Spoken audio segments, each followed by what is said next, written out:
स्वप्रलेखा एवं इस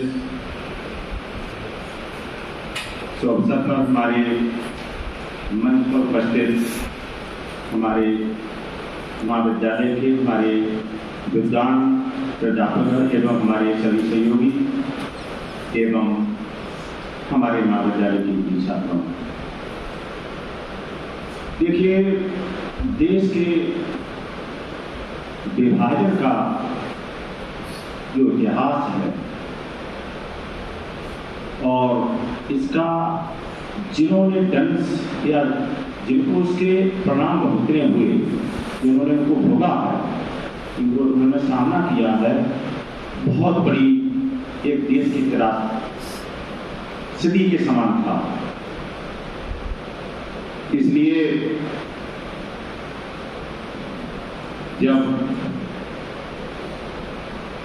देश के विभाजन के संबंध में अभी डॉक्टर साहब ने उसमें एक दो किताब के बारे में बताया है, तो मैं अगर देश के विभाजन का अगर आपको अध्ययन करना है और उसमें अगर तो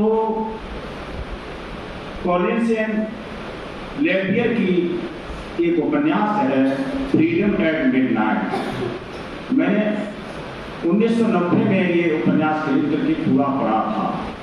जब पढ़ा था मुझे भी 3-4 दिन ढंग से नींद नहीं आई थी।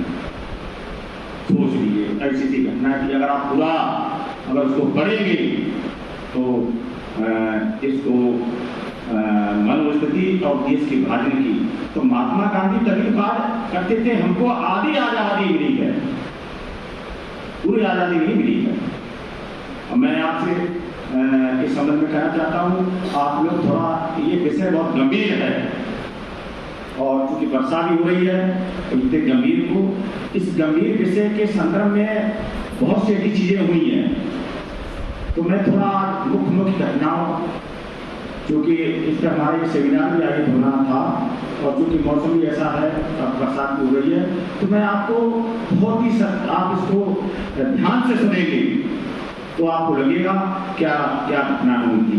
जब हमारा भारत का पहला देश का स्वतंत्रता संग्राम हुआ था 1857 में, तब हिंदू और मुस्लिम में बहुत बड़ी एकता थी और उसी एकता के जो उन्होंने संग्राम जो 1857 का अंग्रेजों को लड़ा था, तो अंग्रेज समझ गए थे अगर हिंदू और मुस्लिम दोनों एक बने रहे तो हम बहुत दिनों तक इस देश पर शासन नहीं कर सकते हैं। तो उन्होंने एक नीति divide and rule and divide, मतलब बांटो और राज करो की नीति अपनाई और अपना करके उन्होंने हिंदू और मुसलमानों के बीच में खाई पैदा करके गए। एक त्रिकोण बता दिया, वहां पर एक जगह अंग्रेज, इधर हिंदू, इधर मुसलमान। और जब इसका डिवाइड एंड रूल का सबसे पहले उन्होंने 1906 में आगा खां के नेतृत्व में ढाका में एक प्रतिनिधिमंडल अंग्रेजों से मिला और उन्होंने कहा कि मुसलमान आके वो रहेंगे, तो उन्होंने सबसे पहले अंग्रेजों ने मुस्लिम लीग की स्थापना की। मुस्लिम लीग के बाद भारत सरकार अधिनियम 1909 आया, जिसको मार्लेट एंड मिंटो सुधार कहते हैं। आपको ज्ञात होगा 1858 में जब ईस्ट इंडिया कंपनी का शासन समाप्त हो गया था, उसके बाद डायरेक्ट इंग्लैंड का शासन आया था, तो इंग्लैंड का जो यहाँ जो प्रतिनिधि होता था उसको वायसराय कह देते थे।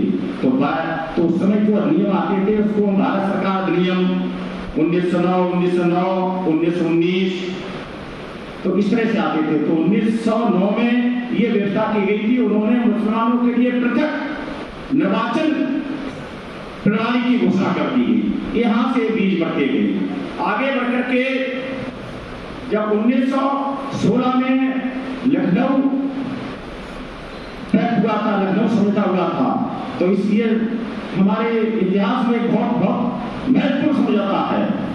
इसमें हमारे कांग्रेस के नरम दल और गरम दल दोनों एक हुए थे। आपको ध्यान होगा सूरत के ताप्ती नदी के किनारे 19 में रासबिहारी बोस और उन्हें जो गर्म दल जिनका नेतृत्व रासबिहारी बोस और ये जो करते थे नव दल जो बाल गंगाधर तिलक ये उनका नेतृत्व करते थे। दोनों दलों का जो विघटन हो गया था तो दोनों दलों ने आपने देखा था 1960 से लेकर के 1970 के बीच में हमारे देश में स्वतंत्रता के आंदोलन के विरुद्ध चूंकि दोनों दल अलग अलग रहे, बहुत बड़ी कोई हम स्वतंत्रता आंदोलन नहीं चला पाई थी। जब 1916 में लखनऊ समझौता हुआ और लखनऊ समझौता में कांग्रेस और मुस्लिम लीग में भी समझौता हुआ और उसमें समझौता हुआ तो कांग्रेस ने ये गलती कर दी कि उन्होंने मुस्लिम लीग की समझौता करके मुसलमानों के लिए पृथक निर्वाचन पद्धति को स्वीकार कर दिया। इसका मतलब उन्होंने एक तरह से मुस्लिम लीग का समर्थन कर दिया। ये सब बातें होती चली गई। बाद में मुस्लिम लीग से जो प्रारंभ में मुस्लिम लीग के बहुत बड़े नेता थे जिनको हम कायदे आजम भी कहते हैं, मोहम्मद अली जिन्ना, वो पहले 1996 से लेकर के 1914-15 तक लगातार कांग्रेस के ही सदस्य रहे। बाद में मुसलमान के बहुत बड़े रहनुमा आए और उन्होंने पाकिस्तान की अगर बात आती है तो सबसे पहले पाकिस्तान का नाम एक बहुत बड़े कवि थे वो सब मोहम्मद इकबाल ने पाकिस्तान नाम का प्रयोग किया था। और जो चौधरी रहमत अली और उनके जो शिष्य जो लंदन स्थित कैम्ब्रिज विश्वविद्यालय में जो स्टूडेंट थे उन्होंने पाकिस्तान शब्द के इंग्लैंड में कंप्लीट पार्टी थी और उन्होंने बहुत बड़ी वकालत की थी। और चौधरी रहमत अली का मैं स्टेटमेंट आप सामने प्रस्तुत करना चाहता था कि कहा कि अब नहीं तो कभी नहीं, अगर आपने पाकिस्तान अब प्राप्त नहीं किया तो कभी भी पाकिस्तान प्राप्त नहीं कर सकते हैं। उन्होंने ये भी कहा था कि रहमत अली का विचार था हिंदू और मुसलमान मूलभूत से पृथक राष्ट्र या जातियां हैं। हमारा धर्म, हमारी संस्कृति, हमारा इतिहास, परंपरा, साहित्य, कानून, उत्तराधिकार और विवाह हिंदुओं से मुक्त है, भिन्न है। और उन्होंने ये भी कहा था हिंदू और मुसलमान आपस में बैठकर खाना नहीं खा सकते हैं, उनके साथ शादी ब्याह नहीं होते हैं, दो राष्ट्र हैं, इसलिए ये चीज है। इसी बात को मोहम्मद अली जिन्ना ने अपना पूरा सिद्धांत बनाया और जब बना करके 1940 में लाहौर में मुस्लिम लीग का जो एडमिशन हुआ था तो उन्होंने एक सूत्री मांग रखी कि हमें पाकिस्तान के अलावा और कुछ नहीं चाहिए, पाकिस्तान के अंदर मुझे कुछ नहीं चाहिए। और ये मांग जब उन्होंने की तो आप देखिए 1942 में भारत छोड़ो आंदोलन शुरू किया गया था। इस आंदोलन में भारत के कांग्रेस के सभी बड़े बड़े नेता, महात्मा गांधी से लेकर के जवाहरलाल नेहरू से लेकर के जितने हमारे राष्ट्रीय नेता थे उन सबको जेल में डाल दिया गया था। लेकिन मुसलमान के नेता, जितने मुस्लिम लीग के नेता थे जैसे जिन्ना या जितने भी, और वो सब जेल के बाहर थे और अंग्रेज उनको बहुत कसरत देते थे कि बाद में जिन्ना ने एक बार उसने भी कहा था, जिन्ना ने, और उन्होंने कहा था कि हिंदू और मुसलमान दो पृथक समुदाय हैं। हिंदू बहुसंख्यक भारत में, मुसलमान अपने अधिकारों से वंचित हो जाएंगे। उसने ये कहा था कि हिंदुस्तान में हिंदू बहुत है और मुसलमान कम संख्या में है। अगर देश स्वतंत्र हो गया तो अल्पसंख्यक मुसलमानों पर बहुसंख्यक हिंदू वो अपने अधिकारों से वंचित रहेंगे। इसलिए इस समस्या का या मुसलमानों की भलाई के लिए या उनके स्वतंत्रता के लिए ये जरूरी है कि देश का विभाजन किया जाए। और ये सब बातें करते करते इतिहास में बहुत सी ऐसी बातें आई। 1944 से लेकर के 1946 के बीच में महात्मा गांधी और जिन्ना के बीच में एक बार नहीं, मैं समझता हूँ 20-25 बार वार्ता की गई कि देश का विभाजन ना करिए, देश का विभाजन ना किया जाए, देश का विभाजन। लेकिन हर बार जिद्दी जिन्ना महात्मा गांधी की बात नहीं मानते थे। अभी अल्टीमेटली 1946 में एक कैबिनेट मिशन आया था। कैबिनेट मिशन ने भी मुस्लिम से वार्ता की। जिन्ना बोबल एक योजना आई थी, उसमें भी जिन्ना सहमत नहीं हुए और बाद में सितंबर 1946 में मुस्लिम लीग ने डायरेक्ट एक्शन की जब घोषणा कर दी और उसके बाद तो पूरे देश में आग लग गई। आपको मालूम पूरे देश में दंगा होने लगे। अभी डॉक्टर रमाकांत ने भी बताया था, जब हमारी देश की आज़ादी का जिसको हमने इतने दिन के आंदोलन के बाद प्राप्त हुआ था और महात्मा गांधी चूंकि देश के विभाजन से बहुत नाराज थे तो वो स्वतंत्रता दिवस समारोह पर उपस्थित न होकर के पश्चिमी बंगाल में नोआखाली में जब दंगा हो रहा था वहां पर वो दंगों की आग उठाने में लगे हुए थे। तो मैं ये समझता हूँ कि बाद में 1946 में स्थितियां बदली।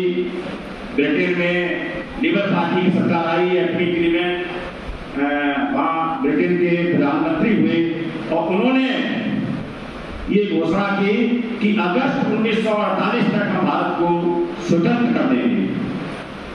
लेकिन बाद में प्रक्रिया या दंगा बहुत अधिक होते थे, देश की स्थिति बहुत खराब हो चुकी थी और फरवरी 1947 में लुईस माउंटबेटन को जब भारत का वायसराय बनाकर भेजा गया था तो उसी समय एटमी एग्रीमेंट ने घोषणा की अब हम भारत को जो आजादी की तिथि है अगस्त 1947, अब हम भारत को अगस्त 1947 तक स्वतंत्र कर देंगे। जब माउंटबेटन आए उन्होंने भारतीय कांग्रेस के नेताओं से, मुस्लिम लीग के नेताओं से बहुत बातें की, बार बार बात आती थी। लेकिन एक बार लॉर्ड माउंटबेटन ने जिन्ना के लिए बहुत बोली, ये आदमी बहुत जिद्दी है, पागल है, बहुत बात पर अड़ियल है। लेकिन जिन्ना ने कभी किसी की कोई बात नहीं मानी। इसमें हमारे मौलाना अबुल कलाम थे, हमारे उस समय के सरदार वल्लभ भाई पटेल थे, ये सब लोग चाह रहे थे देश का बंटवारा न हो। लेकिन बाद में अल्टीमेटली माउंटबेटन इस निष्कर्ष पर निकले कि देश के विभाजन के अलावा कोई दूसरा रास्ता रह ही नहीं गया। अल्टीमेटली 3 जून 1947 को माउंटबेटन ने माउंटबेटन योजना दोनों कांग्रेस और मुस्लिम लीग के सामने प्रस्तुत की और माउंटबेटन योजना के आधार पर हमारे देश का जो सत्ता मिली है उसको हम भारत का स्वतंत्रता अधिनियम 1947 कहते हैं। इस अधिनियम में भारत के जो स्वतंत्रता की तिथि जो है वो 14 अगस्त 1947 पाकिस्तान की गई और 15 अगस्त 1947 भारत की गई। इसमें देखिए बहुत चीजें थी कि जिन्ना ने यह कहा था कि हिंदू मुस्लिम 2 राष्ट्र हैं, जिन्ना ने 2 नेशन थ्योरी है अडॉप्टेड। और लेकिन हमारे देश में महात्मा गांधी कहते थे हम राष्ट्र सिद्धांत नहीं मानेंगे, भारत में अभी भी 2 राष्ट्र सिद्धांत नहीं मानेंगे।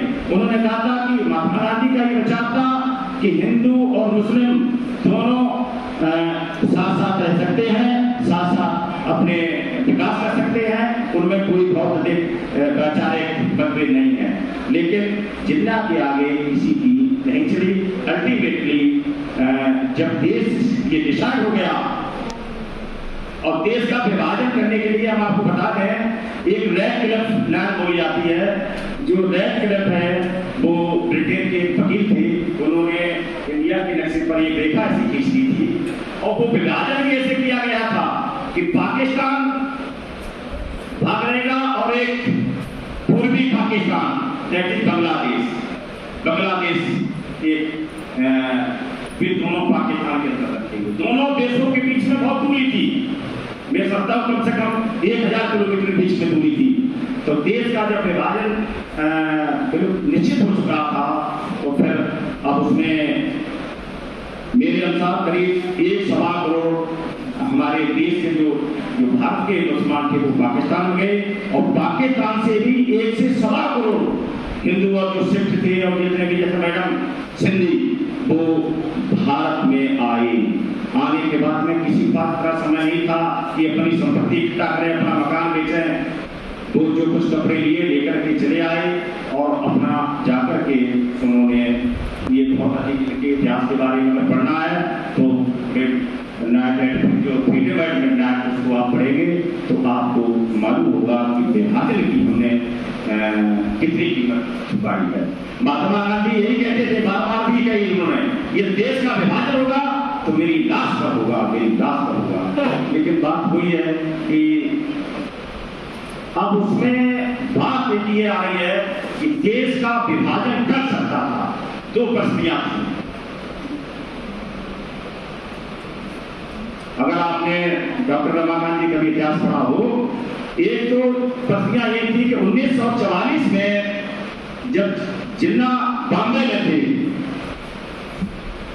तो उनको टीबी हो गई और भारत के जो बहुत राजनीतिक थे उन्होंने नहीं भाग पाए कि जिन्ना का शरीर क्यों ये धीरे धीरे क्षीण होता रहा, क्षय होता रहा। उन्होंने ये नहीं सोच पाई कि इनको, जैसे बहुत से लोग सुन लेते, कोई व्यक्ति कमजोर है तो सोचते इसको टीबी हो गई। टीबी में शरीर का क्षय बहुत ज्यादा होता है, टीबी एक ऐसी बीमारी होती है। लेकिन उनके डॉक्टर पटेल थे तो पटेल ने जब उनके जिन्ना के फेफड़ों का एक्सरे किया तो उनको जिन्ना को बताया कि तुम्हारे दोनों फेफड़ों में जो टेनिस की बाल बराबर धब्बे पड़ गए और आपको भयंकर टीबी है। ये बात अंग्रेज सबको नहीं मालूम थी, लेकिन बाद में ये चीज किसी तरह से ये गोपनीय बनी रही।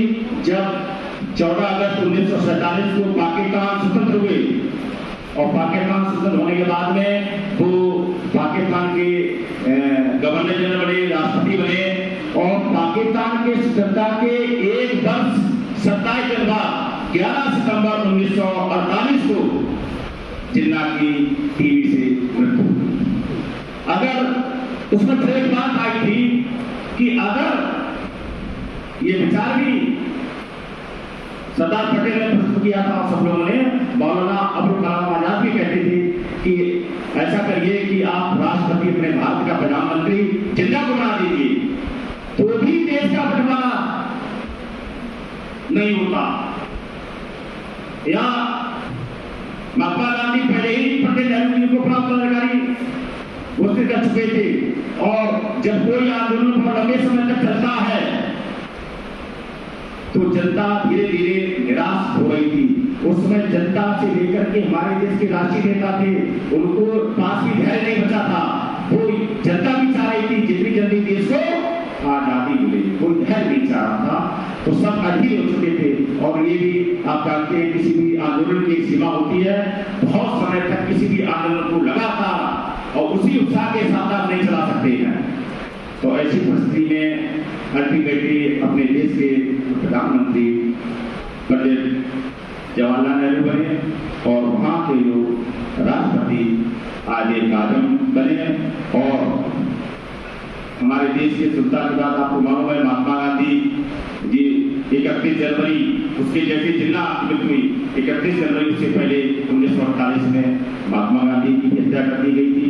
तो मैं इसमें बहुत सी चीजें हैं, मैं सब बताना नहीं चाहता हूँ क्योंकि, और एक बार अगर आपको समय मिले देश के स्वतंत्रता संग्राम को समझने के साथ साथ हम लोगों को देश का जो विभाजन हुआ है समझा, तो ये विभाजन के इतिहास को भी आप लोग स्टूडेंट हैं, हर जगह ये बात इसकी हमें एकदम किसी से लेकर के हमें जानकारी होना चाहिए।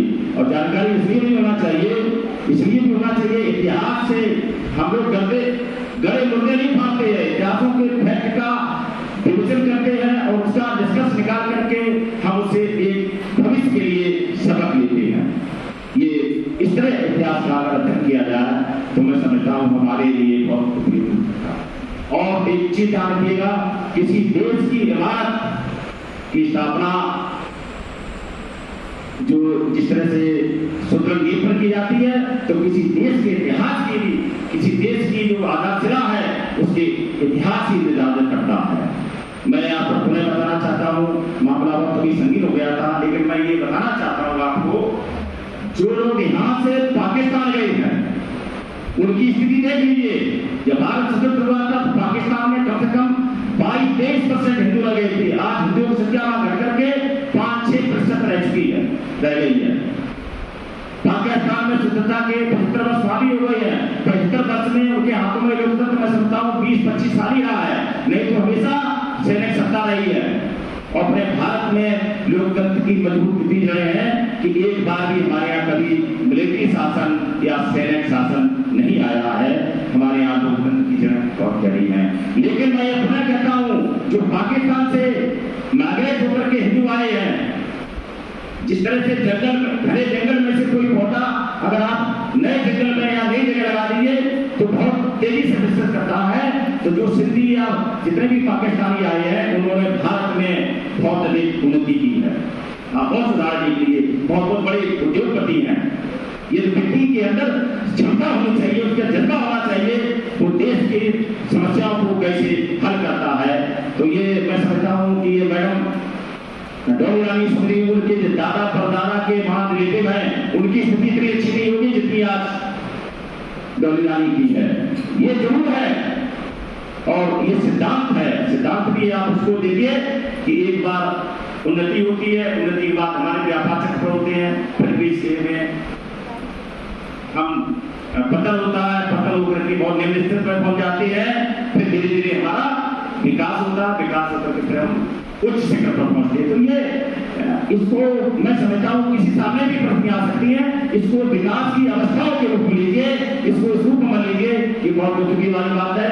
और इतिहास को आप कभी भी बदल नहीं सकते हैं। History can not be change, never.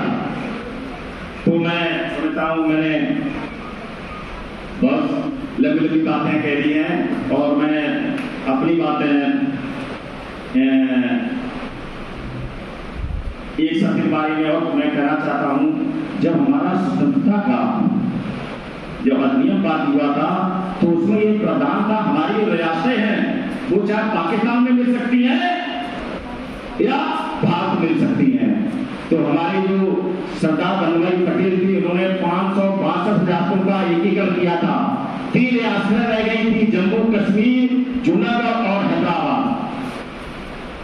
आपको मालूम होगा जूनागढ़ और हैदराबाद का विलय 1948 हो गया था, लेकिन जम्मू कश्मीर की जो विलय है वो संविधान की धारा 370 के तहत हुआ था। जो संविधान की धारा 370 अब 1-2 साल पहले भारत सरकार ने समाप्त कर दी।